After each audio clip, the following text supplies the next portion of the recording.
Hello, this is BBC News. I'm Annita McVeigh, and these are the latest headlines in the UK and around the world.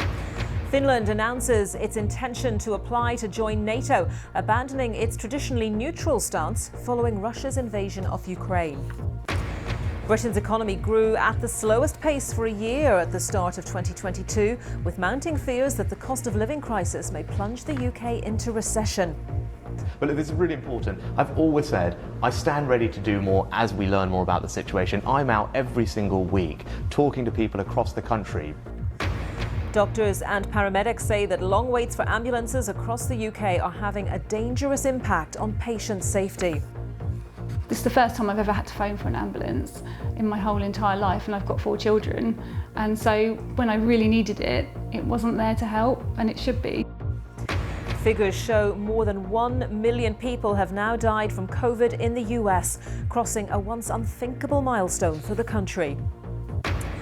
And winging it, the passenger who landed a plane after his pilot passed out, despite telling air traffic controllers he had no idea how to fly it.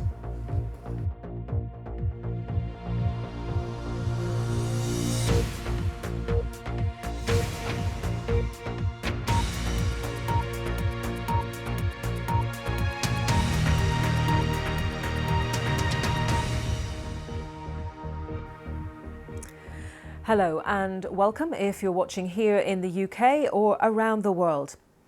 Finland's leaders have announced their intention to join NATO, abandoning its traditionally neutral stance.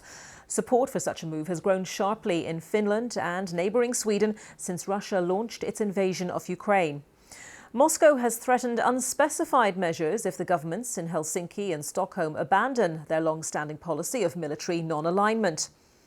Well, a short while ago, Finland's foreign minister acknowledged that Russia would respond to their decision.